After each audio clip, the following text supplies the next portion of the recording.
Assalomu alaykum. Bugun yana sizlar bilan birgamiz. Bundan avval 3 ta video tayyorladik. Sizni hayotingizni tubdan o'zgartiradigan 25 ta odat. Buni 2 qismga bo'lgan holatda sizga taqdim qildik. Juda ham ajoyib kommentariyalar va juda ham ajoyib tavsiyalar keldi. Undan keyin 3-chi qismini tayyorladik. Sizni hayotda o'zingizga nisbatan ishonchingizni orttiradigan 10 ta eng zo'r odat haqida. Va bu seriyalarni davom ettirishlikka sizni izohlaringizni o'zi eng katta sabablardan biri bo'ldi. Chunki foydali bo'layotganligi, manfaatli bo'layotganligi to'g'risida juda ham yaxshi izohlarni sizlardan olib kelmoqdamiz. Bugun aynan shunday tendensiyamizni davom ettirgan holatida sizlarga video tayyorlayotgan paytimiz uni 10 ta yoki 8 ta yoki 15 yoki 20 ta yaxshi odatlarga bo'lgan holatida sizlarga taqdim qilishlik manfaatli ekanligini bilganligimiz uchun shuni mana shunday rejalikda davom etishlikni reja qildik. Juda ko'p insonlarda va yoshlarda hozirgi paytda bo'layotgan muammolarni izlayotgan paytimda eng katta muammolardan biri bu dangasalik. Ya'ni siz bir ishni qilmoqchi bo'lar ekansiz, bu narsalarga qachon qilaman yoki bo'lmasa qilishga ulguramanmi yoki bo'lmasa qilishlikka avvallari ko'p dangasalik qilganingiz uchun o'zingizga nisbatan ishonchingizda bo'layotgan muammolar bor edi. Mana shularga yechim sifatida sizlarga seriyalarni davom ettirib ketyapmiz. Hayotingizni tubdan o'zgartirgan 25 ta odat haqida gapirgan videomizda eng ko'p kelgan izohlardan biri hammasi juda ham zo'r va juda ham yaxshi odatlar. Agar hayotimizga kiritadigan bo'lsak, haqiqatan ham hayotimiz yaxshi tomonga o'zgaradi, lekin bitta muammo bor. Bularni hayotimizga tatbiq qila olamizmi? Bularni amalga oshira olamizmi degan savol. O'zi aslida sizda dangasalik bo'lmas ekan, bunday ishlarni g'am qilmaysiz. Nima uchun desa, chunki sizni o'zingizga nisbatan ishonchingiz yetarli va bir ishni qilar ekansiz, albatta oxirigacha tugatishlikka nisbatan ishtiyoqingiz ham albatta juda ham zo'r. Shuning uchun sizlarga dangasalikdan qutulishni eng zo'r 10 ta samarali usul to'g'risida gaplashamizki, sizlarga manfaatli bo'lsin va bundan avvalgi videolarimizda ko'rgan tavsiyalarimizga amal qilishingizga hech ham qiynalmang. Unda boshlaymiz. Dangasalikdan sizni qutultiradigan 10 ta eng zo'r odatlardan birinchisi. 5 soniya qoidasi. Miyangizda shunday struktura bor, sizni dangasalikka targ'ib qilishligi uchun u 5 soniya sarflaydi. Ya'ni siz bir narsani qilmoqchi bo'lar ekansiz, miyangiz dangasalikka o'tishlik yoki bo'lmasa dangasalikni o'ziga yaxshi deb bilganligi uchun o'sha ishni qilmaslikka nisbatan rag'batni orttiradigan 5 soniyada sizdan foydalanadi. Agarki siz bir kitobni o'qimoqchi bo'lar ekansiz, deylik mana bu kitobni o'qishni niyat qilar ekansiz, avvalambor bunga ishni boshlashingizdan avval hech narsani o'ylamasdan 5, 4, 3, 2, 1 deb boshlab bu ishni boshlab keting. Bu xuddi raketa qoidasiga o'xshaydi. Bilasiz, kosmosga raketalar uchirilayotgan paytida sanoqlar 1 dan 5 gacha emas, 5 dan oxiriga qarab sanab ketiladi. Nimani evaziga desa, chunki siz 1 dan 5 gacha sanar ekansiz, undan keyin 6 bor, undan keyin 7 va 8, 9, 10 gacha, undan keyin cheksiz sonlar bor. Lekin siz tepadan oxiriga qarab sanar ekansiz, miyangizda bundan keyin hech qanaqangi bahona yo'q. Endi ish boshlashimiz kerak degan juda ham go'zal va samarali usullardan biri bor. Mel Robinson tadqiqotiga ko'ra, shu usulni qaror qabul qilish tezligini insonlarda 40% gacha oshirar ekan. Shuning uchun sizga 5 soniya qoidasidan birorta ishni boshlar ekansiz, amal qilishingizni tavsiya qilib qolamanki, ishlaringiz yanada rivojli va yanada barakali bo'lib davom etsin. Ikkinchi qoida. 2 daqiqalik qoida. 2 daqiqa qoidasi nima degani? Agarki siz bir kunda reja qilayotgan rejalaringiz orasida 2 daqiqa va undan kam oralig'ida bajarishingiz mumkin bo'lgan ishlar bo'ladigan bo'lsa, bularni albatta tezroq tugating.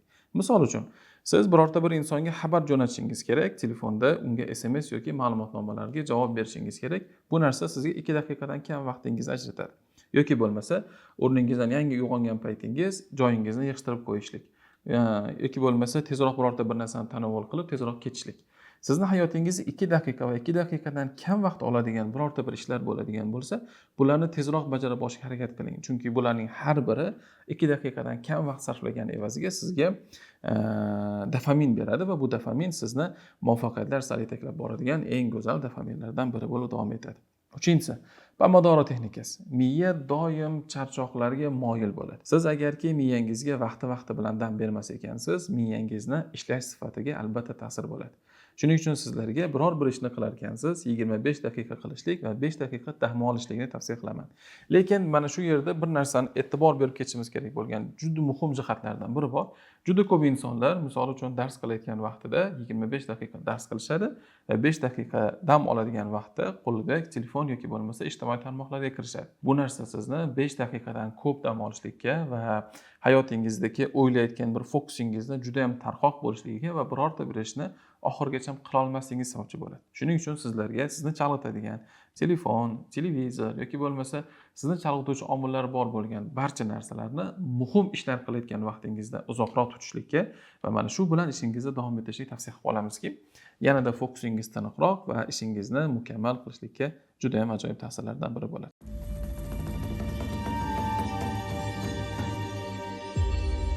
To'rtinchisi, qurbonlik tanlang. Men o'zimda shunday bir odatlardan biri bor. Misol uchun kinoteatrga borib, yaxshi bir filmni ko'rishni juda ham yaxshi ko'raman. Bu filmni ko'rar ekanman, o'zimga nisbatan juda ham yaxshi dopamin olaman. Nima uchun desa, chunki ma'naviy hordiq men uchun. Lekin mana shu yaxshi ko'rgan ishimni qilmoqchi bo'lar ekanman, o'zimga albatta birorta bir qurbonlik uchun shart tayyorlayman. Misol uchun, agarki sen hozir yangi chiqqan birorta bir filmni ko'rmoqchi bo'lar ekansan, uning uchun kamida 200 bet yoki bo'lmasa 150 betdan tashkil topgan 3 ta kitobni tugatishing shart. Agar mana shu 3 ta kitobni tugatsamgina o'zim xohlagan va o'zim yaxshi ko'rgan birorta bir ishni qilaman. Bu qurbonlik darajasi sizni rivojlantirish uchun eng zo'r narsalardan biri. Bu farzandingizga ham tatbiq qilishingiz mumkin bo'lgan zo'r narsalardan biri. Ko'pchilik insonlar aytadi, farzandim telefonga juda ham ko'p qiziqadi yoki bo'lmasa o'zim yaxshi ko'rgan ayrim narsalarni shu qadar ko'p qilamanki, muhim bo'lgan ishlarga hech ham vaqt topolmayman. Agar siz o'zingizga yaxshi ko'rgan birorta bir mashg'ulotingiz bo'ladigan bo'lsa, mana shu mashg'ulotni olishingizdan yoki qilishingizdan avval o'zingizga ayrim shartlar qo'ying va bu shartlar sizni albatta yanada rivojlanadigan, yanada muvaffaqiyatga erishadigan shartlar bo'lsin. Misol uchun kitob o'qishlik, misol uchun birorta bir ishni bajarishlik yoki bo'lmasa birorta bir vazifani tugatgandan keyingina o'zingizga nisbatan bu mukofotlarni berishlik. Agar mana shunday qilar ekansiz, ham bir tomondan o'zingiz yoqtirgan ishni qilishlikka nisbatan yangi dopamin olasiz va boshqa ishlarni qilishlik orqali o'zingizni kelajagingizdagi yangi tushunchalarni va yangi rejalarni yanada mukammalroq qilib borasiz. Bu to'g'risida Mark Twainning bir zo'r gapi bor. Agarki sen kuningni bitta qurbaqa yeyish bilan boshlashingiz kerak bo'ladigan bo'lsa, kunni mana shu qurbaqani yeyishdan boshlang. Agarki siz bir kunda 2 ta qurbaqa yeyishingiz kerak bo'ladigan bo'lsa, kunni mana shu qurbaqalarni eng kattasini yeyishdan boshlang. Hayotingizdagi bir ishni boshlar ekansiz, eng qiyin va eng katta bo'lgan ishni birinchilardan boshlab qilib olar ekansiz, qolganlari sekin-sekin kichkina bo'lganligi uchun o'z-o'zidan davom etib ketaveradi. 5-si, muhitni o'zgartirish. Siz biror bir ish qilar ekansiz, mana shu ishni qilishingiz uchun qilinadigan alohida bir muhit bo'lishi shart. Misol uchun siz ofisda ishlamoqchisiz yoki bo'lmasa kitob o'qimoqchisiz, kitob o'qiydigan bir joyga borib yoki bo'lmasa kitob o'qishlikdagi o'zingizga yaxshi bir muhit tayyorlab, undan keyin qilmas ekansiz, sizni samaradorligingiz kamida 15-20% ga tushib ketadi. Nima uchun? Yotoqxona yotishlik uchun, oshxona ovqatlanishlik uchun yoki bo'lmasa mehmonxona mehmonlarni kutish yoki bo'lmasa shunga moslashtirilgan joy bo'ladi. Siz bir kitobni olib o'qimoqchi bo'lar ekansiz, ko'pchilikni uyqusi kelib yoki kitobni oxirigacha varaqlay olmaslik eng katta sabablardan biri uni o'zini kitob o'qiyotgan vaqtida yotoqxonada yoki bo'lmasa oshxona yoki mehmonxonada noto'g'ri muhitda uni qilishligi. Nima uchun deyiladigan bo'lsa, yotoqxona yotishlik uchun mo'ljallangan joy bo'lganining evaziga sizni miyangizda men yotish uchun keldim deydi. Kitob o'qish uchun keldim degan funksiya yoqilmaydi. Oshxonaga kirib borar ekansiz, o'z-o'zidan sizni biror narsa yegingiz keladi. Nima uchun? Chunki oshxonada miya refleks tomonlama doimo biror narsa yeyishlik uchun kelganligi uchun siz u ishni mukammal darajada qila olmasligingiz sababchi bo'ladi. Shuning uchun nima ish qilishingizdan qat'iy nazar, avvalambor mana shu ishga mos bo'lgan muhitni tayyorlab oling, o'sha muhitga o'zingizni tayyorlang va ana undan keyin o'sha muhitda ishingizni davom ettiring. Bu samaradorligingizni eng kamida 80% ga oshiradigan eng go'zal usullardan biri. 6-si, Zegner effekti. Psixolog Blum Zegner aniqlashicha, miya tugallanmagan ishlarni tugatilganiga qaraganda yaxshiroq eslab qoladi. Bu nima degani? Ko'pchiligimiz o'ylaymiz, bir kunda rejalashtirgan ayrim ishlarimizni qilmaslik bizga hech qanday og'irlik bermaydi. Lekin siz unutilgan yoki bo'lmasa reja qilib qilmasdan kelib kelayotgan mayda ishlaringiz bora ko'payib boradi va ko'p ishlar sizni o'zingizga nisbatan og'irlik va birorta ishni tugata olmaslikka nisbatan rag'bat uyg'otadi. Chunki hali qilishingiz kerak bo'lgan juda ko'p mayda ishlar bor. Bu ishlarni birortasini qilmaganingiz evaziga kuningizni hali ham samarali tugata olganingiz yo'q. Shuning uchun sizni dangasalik qutultiradigan ikkinchi qoidamiz, ya'ni 2 daqiqalik qoida. Agarki siz 2 daqiqani ichida tugatishingiz mumkin bo'lgan biror ishlar bo'ladigan bo'lsa, ularni 2 daqiqadan tugatib, tezroq tugatib olingki, kattaroq ishlarga fokusingiz hech qachon buzilmasin. 70% qoidasi. Mukammallikdan voz kechish. Ko'pchilik mukammal bo'lmasa qilmayman degan dangasalikka eng katta usullardan birini qiladi. Ya'ni siz birorta bir ishni qilarkansiz, mukammal qilishlikka harakat qilasiz. Mukammallik bu albatta yaxshi, lekin agarki mukammal qilishlik sizni dangasalikka yoki bo'lmasa shu ishni qilmaslikka olib kelayotgan bo'lsa, bu mukammallikdan voz kechishlik kerak. Siz birorta bir ishni boshlashlikdan avval reja qilayotgan paytingizda avvalambor mukammal qilishga harakat qiling, lekin 70% ni tugatgungacha qilayotgan ishingizni o'zi aslida mukammal. Birorta bir video tayyorlash reja qilyapsizmi? Kamerani tayyorlang, shunchaki boshlang. Birorta bir kitob o'qishni reja qilyapsizmi? Tabiat qo'yniga chiqing, shunchaki boshlang. U mukammal bitadimi yoki mukammal bitmaydimi? U keyingi darajadagi narsa. Lekin boshlashlik bu eng muhim bo'lgan qadamlardan biri. 8-si telefonni zindonga tashlang. Agarki siz biror bir ish qilarkansiz, sizni eng katta chalg'itadigan usullardan biri va eng katta chalg'itadigan gadjetlardan biri bu telefon. Agarki siz telefonni doimo yoningizda yoki bo'lmasa o'zingizni ustingizda ishlayotgan paytingizda, kitob o'qiyotgan paytingizda, muhim ish qilayotgan paytingizda ma'lumotlar va yangiliklar kelib qo'yadigan shaklda telefoningizni oldingizga qo'yarkansiz, bu albatta sizni chalg'itadigan eng katta usullardan biri. Buni kitob o'qish bo'yicha sizlarga bitta misol tariqasida aytib ketmoqchiman. Siz kitob o'qishni boshlarkansiz, yozuvchi sizga kitob o'qiyotgan paytingizda bir narsani signalni beradi.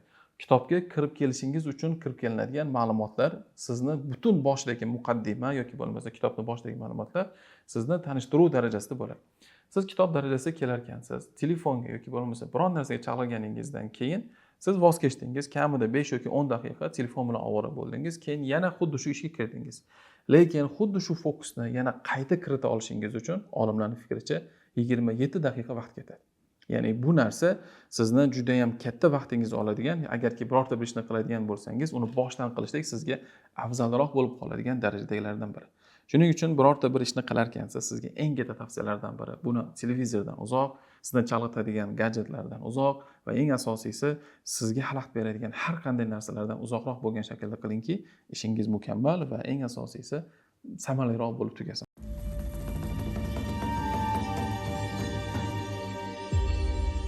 9-si suv va uyqu balansi. Ko'pchilik insonlar vaqtida uxlamaganligi yoki bo'lmasa to'yinib uxlamaganligi sababidan vujudida suv yetishmovchiligi, qon quyilishi yoki bo'lmasa organizmda miyani to'liq dam olmaganligi evaziga mukammal ishlashlik darajasi koeffitsiyenti kamayib ketganligini his qilsa bo'ladi. Siz vaqtida uxlamas ekansiz, siz vaqtida dam olmas ekansiz, siz to'g'ri uxlamas ekan yoki to'g'ri suv ichish balansini to'g'rilab olmas ekansiz, sizni ish faoliyatingizdagi energiyani to'laqonli bajarish qobiliyati to'laqonli bo'lmaydi. Shuning uchun sizlarga eng kamida 11 dan keyin uxlashlikka, chunki 11 bilan soat 2 ning o'rtasida melatonin eng zo'r ishlab chiqariladigan vaqt. Agarki siz bu vaqtda dam olmas ekansiz, siz bu vaqtda melatoninni o'zingizga to'laqonli ola olmas ekansiz, kortizolingizdagi yoki bo'lmasa qon quyilishdagi yoki bo'lmasa ayrim gormonlar va ayrim narsalar o'z funksiyasida to'laqonli ishlamaydi. To'laqonli ishlamasligi esa sizni dangasalik, uyquchanlik, birorta ish qilayotgan paytingizda fokusingizni jamla olmaslik, mana shunga o'xshagan muammolarni keltirib chiqaradi. Va yana eng katta muammolardan biri vujudingizda suv yetishmovchiligi. Agarki siz to'g'ri suv ichmas ekansiz, miyangizga to'g'ri namlik yetkazib bera olmas ekansiz, bu sizni eng katta muammolar olib keladigan narsalardan biri. Buni statistik ma'lumotlarga qaragan aytilishicha, miya o'zi vujudimizning 2% ni tashkil qiladi, lekin organizmimizdagi 20% energiyani faqatgina miyani o'zi so'rib oladi. Siz miyangizga to'laqonli suv yetkazib bera olmas ekansiz yoki vujudingizga to'g'ri me'yorda suv yetkazib bera olmas ekansiz, siz ish koeffitsiyentingiz va dangasalik qobiliyatining eng katta muammolaridan birini, eng kattalaridan biriga uchraysiz. Shuning uchun sizga uyqu va suv balansini to'g'irlashingizni avvalambor tavsiya qilib qo'ygan bo'lardim. 10-si va eng oxirgisi, o'zingizni mukofotlang. Agar birorta bir narsani qilishni reja qilarkansiz, agarki kuningizni birorta bir rejalar asosida boshlarkansiz, mana shu kuningizdagi barcha rejalarni bajarib bo'ladigan bo'lsangiz, bugun kechqurun sevimli serialingizni ko'rishlikni yoki bo'lmasa bugun tunda birorta bir yaxshi restoranga borib ovqatlanishlikni o'zingizga mukofot sifatida qo'ying. Bu sizga o'sha ishlarni to'laqonli tugatishlikka va bugun kechqurun yaxshi bir serial yoki bo'lmasa yaxshi bir taom yeyishlikka nisbatan ishtiyoq bo'lganligi uchun miyangizni o'zi sizga mana shu ishlarni barchasini qilishlikka nisbatan rag'batni uyg'otadi. Bu sizni ish koeffitsiyentingizdan yanada yuqori bo'lishlikka va yanada sifatli ishlaringizni tugatishingizga sababchi bo'ladi.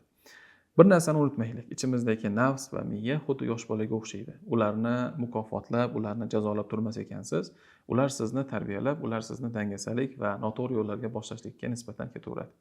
Yosh bolaning gapiga kirgan holatda birorta bir ish qilarkansiz, siz hech qachon muvaffaqiyatga erishmaysiz. Kattalar kabi o'ylamas ekansiz, siz birorta bir narsani rejalar qila olmaysiz va uni amalga oshira olmaysiz. Shuning uchun sizlarning barchalaringizga dangasalikdan qutulish va rejalashtirgan ishlaringizni mukammal tarzda tugatishlikni tavsiya qilib qolaman va bu narsaga omad tilab qolaman. Sizga agar manfaatli bo'lgan bo'lsa, birorta bir qoidalarni bajarishlik oqibatida dangasalikdan yetarli miqdorda qutulishni boshlagan bo'lsangiz, izohlarda bu to'g'risida ma'lumot qoldirishingizni va yangi ko'rsatuvlarimiz qaysi mavzularda bo'lsa yanada manfaatli va yanada foydali bo'lishingizni yozib qoldirishingizni tavsiya qilgan bo'lardim. Bunga o'xshagan manfaatli videolarni o'tkazib yubormaslik uchun obuna bo'lish tugmasini boslik va like orqali bizni mehnatimizga o'zingizni bahoyingizni berib ketishingizni ham kanda qilmaysiz degan umiddamiz. Kuningiz xayrli, hayotingiz dangasalikdan yiroq bo'lgan holatda davom etsin. Salomat bo'ling.